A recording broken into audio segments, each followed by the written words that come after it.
जय श्री महाकाल आदेश। आज एक विशेष विषय पर चर्चा करते हैं कि जितने भी ग्रुप बनाए गए थे, ग्रुप में जो साधक हैं, ग्रुप कभी भी खत्म नहीं किया जाता है, कभी भी किसी को निकाला नहीं जाता है। तो उन सभी के लिए एक विशेष साधना है बाबा हनुमान की। आपने सुना होगा कि कई लोग बाबा हनुमान की जो साधना सिद्धि आराधना करते रहते हैं, तो उनको स्वतः ही ज्ञात और अज्ञात विषय पर मार्गदर्शन मिलना शुरू हो जाता है जब वो लंबी अवधि तक बाबा हनुमान की सेवा करते हैं, आराधना करते हैं और सिद्धि करते हैं।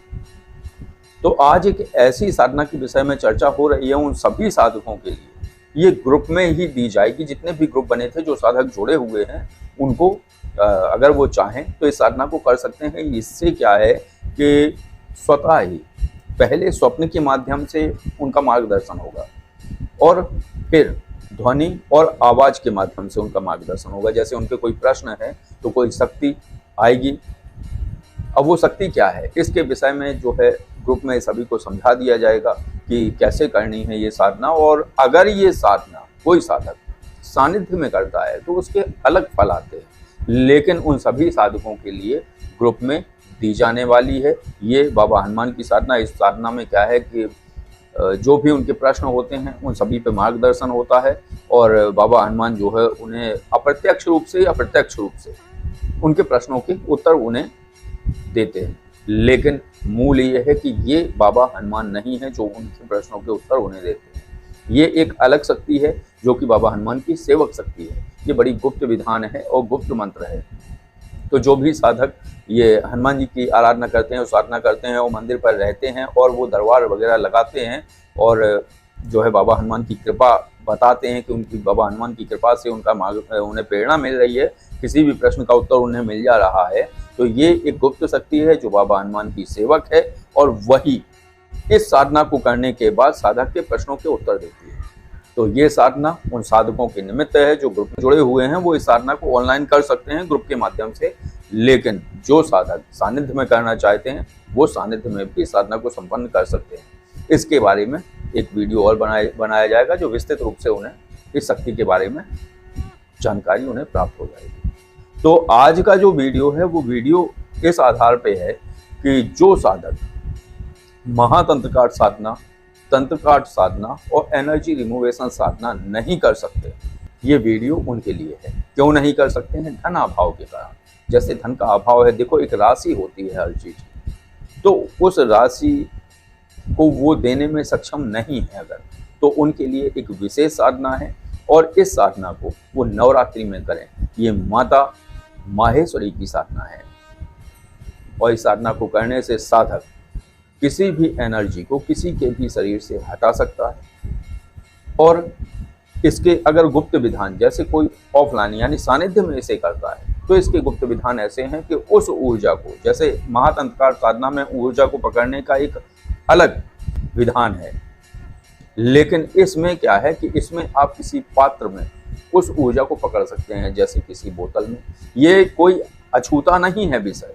ये सभी आप लोगों ने सुना होगा कि बोतल में बंद कर दिया, घड़े में बंद कर दिया या नारियल में बंद कर दिया, लेकिन इसमें नींबू में बंद नहीं करना होता। इसमें नारियल में बंद कर पाओगे आप ऊर्जा को, इसमें आप शीशी में बंद कर पाओगे, कांच की शीशी। हालांकि ढक्कन भी कांच का ही होना चाहिए। अगर ढक्कन कांच का नहीं है तो वो शीशी, वो बोतल आपके लिए निरर्थक है। घड़े में भी आप उस ऊर्जा को बंद कर सकते हैं। तो ये कुछ ऐसे गुप्त विधान है। तो ये क्या है कि वीडियो के माध्यम से आप वो चीजें नहीं समझ पाओगे। हालांकि इतना कर पाओगे कि आप एनर्जी को हटा पाओगे, बिल्कुल हटा पाओगे। आप 7 फूंकें लगाइए और वो एनर्जी उसके शरीर में नहीं रुक पाएगी। एनर्जी के साथ अगर तंत्र भी हुआ होगा तब भी वो नहीं रुक पाएगा उसके शरीर में, उसे भी हटना पड़ेगा, चाहे जैसा तंत्र हो, चाहे जितनी प्रचंड शक्ति लगी हुई हो। लेकिन कुछ साधनाएं ऐसी होती हैं, जैसे आप इत्र योनि की ऊर्जा से अगर आप तंत्र हटाते हैं तो क्या होता है कि वो अगर तंत्र, मान लो बेताल भेजा हुआ है किसी के ऊपर और आपके पास भी बेताल है, तो वो हटा तो देगा, लेकिन वो अस्थायी तौर पर हटा पाएगा, स्थायी तौर पर नहीं हटा पाएगा, क्योंकि धक्का देगा। आपकी भक्ति उसके साथ जुड़ी हुई है, इसलिए वो ज़्यादा पावरफुल है।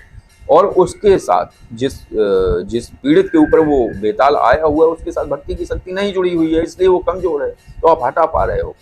लेकिन अगर बेताल की जगह ब्रह्म राक्षस हुआ या ब्रह्मदेव हुए, वो परेशान, वो नहीं हटा पाएंगे आप इतने होने की शक्ति से। तो कहने का मतलब है कि ये जो साधना है, ये जो मंत्र है, ये माता भगवती का मंत्र है और ये बहुत प्रचंड मंत्र है। और इस मंत्र से आप कार्य सिद्धि विधान भी है इसमें, तो कार्य सिद्धि भी ले सकते हैं। और इसको करना क्या है, प्रतिपदा से आरंभ करिए। प्रतिदिन 71 माला जाप करना है आपको। एक पटरा बिछाना है, उस पर लाल कपड़ा डालना है। लाल कपड़ा डालने के बाद माता भगवती की वहाँ फोटो स्थापित करिए या अष्टभुजी स्वरूप की मूर्ति स्थापित करिए। उनको विराजित करने के बाद उनका विधिवत का अर्थ है वैदिक तरीके से नहीं, जैसा आप पूजा कर सकते हैं वैसे। पहले उनको स्नान कराइए।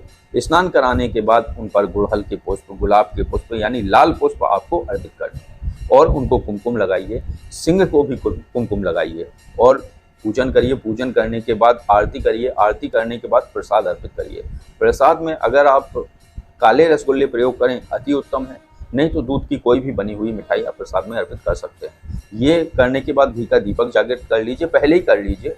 और चावल, रोली, हल्दी आदि से पूजन करने के बाद, जो भी मैं भूल गया हूँ उसको अपने हिसाब से पहले करना होता है। तिलक, चंदन आदि करने के बाद पुष्प अर्पित करिए, माला पहनाइए और प्रसाद अर्पित करिए। इसके बाद पहले एक माला गणपति ओम गम गणपतये, दूसरी माला गुरु मंत्र ओम नमः शिवाय या जो आपके गुरुजी ने आपको मंत्र दिया है उसे करने के बाद फिर आपको एक माला ओम बम बटुक भैरवाय नमः। ये 3 माला करने के बाद आप इस मूल मंत्र को आरंभ करिए और इस मूल मंत्र का जाप करिए। आपको 71 माला 71 माला जाप करना है प्रतिदिन और 9 दिन तक ये जाप चलेगा। 10वीं को यानी विजयादशमी को आप हवन करेंगे। विजयादशमी को सुबह जाप करेंगे, बाकी जाप आप रात्रि करें, लेकिन विजयादशमी को भी 71 माला जाप होगा, लेकिन वो सुबह कर सकते हैं, दिन में कर सकते हैं। और 10वीं को रात्रि आप जो है हवन कर लीजिए, फिर आप इस मंत्र का प्रयोग कर पाएंगे।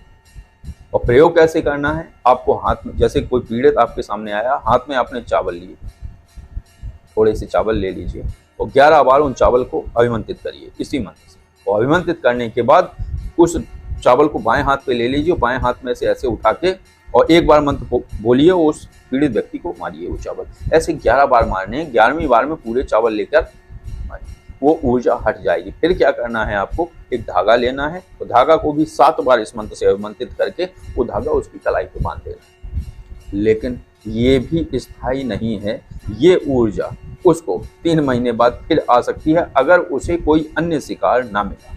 90 दिन के लिए आपने उसके ऊपर कवच लगा दिया है, 90 दिन के लिए आपने उस ऊर्जा को हटा दिया है। ये प्रयोग आप करिए, निश्चित रूप से फलित होगा। ये बहुत अद्भुत और प्रचंड साधना है माता भगवती की। और ये उन लोगों के लिए है जो धनाभाव के कारण महातंत्र कार्ड साधना और तंत्र कार्ड साधना और एनर्जी रिमूवेशन साधना नहीं कर सकते हैं। वो इस साधना को निःशुल्क प्राप्त कर सकते हैं। तो ये जो है साधना बड़ी अद्भुत साधना है, इसको करने से आप जो है, हाँ, और दूसरी बात ये है कि जो भी साधक ग्रुप में है उन सभी से इस विषय में चर्चा की जाएगी और उन सभी को हनुमत साधना, जो कि महाप्रचंड हनुमत साधना है, इससे साधक अपने भूत भविष्य आदि के प्रश्नों को उस शक्ति के माध्यम से पूछ सकता है, जान सकता है और अपने जो है, जो उसकी जिज्ञासाएं हैं, उन जिज्ञासाओं को जो है समझ सकता है, पूछ सकता है उनसे सब कुछ शक्ति के माध्यम से। लेकिन ये साधना है बाबा हनुमत की, लेकिन कार्य करती है एक गुप्त शक्ति, जिसके बारे में जब साधक साधना करेगा तो उसी को बताया जाता है कि ये कौन सी शक्ति है। तो ये साधना बड़ी अद्भुत है और इस साधना को करने के बाद आप अपने भूत भविष्य और वर्तमान से संबंधित सभी प्रश्नों को उत्तर के रूप में प्राप्त कर सकते हैं और अपनी जो है जिज्ञासाओं का निराकरण कर सकते हैं। तो आज की चर्चा बस इतनी ही थी। अब आज की चर्चा को विराम देते हैं और अगर ये वीडियो आपको अच्छा लगा हो तो लाइक कर दीजिए और अगर किसी पारलौकिक विषय पर अगर आप कोई जानकारी चाहते हैं तो आप कॉल मी 4 ऐप के माध्यम से कॉल करके अपनी उस समस्या के विषय में जान सकते हैं, उसका उपाय ले सकते हैं और अपनी समस्या का निराकरण करा सकते हैं। लेकिन ध्यान रहे, उसमें कॉल मी 4 में भौतिक प्रश्नों से संबंधित, मेरा विवाह कब होगा, ये नहीं आपको प्राप्त होगा। लेकिन मेरा विवाह होगा या नहीं होगा, ये जानकारी आपको प्राप्त हो सकती है। मेरी जॉब कब तक लगेगी और मैं किस क्षेत्र में सफल हो जाऊंगा, ये मत पूछिए।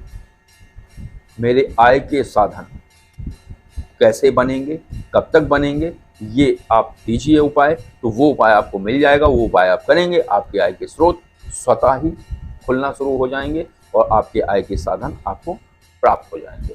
तो ये है कॉलमी 4 का जो सिस्टम है, उस आधार से आप अपने जो है पारलौकिक विषय पर चर्चा कर सकते हैं, उनके समाधान प्राप्त कर सकते हैं, उन समस्याओं को समझ सकते हैं, लेकिन केवल पारलौकिक भौतिक प्रश्नों पर चर्चा नहीं होती है। आपका निरर्थक पैसा जाएगा। तो बस आज के वीडियो को विराम देते हैं। आदेश। जय श्री महाकाल।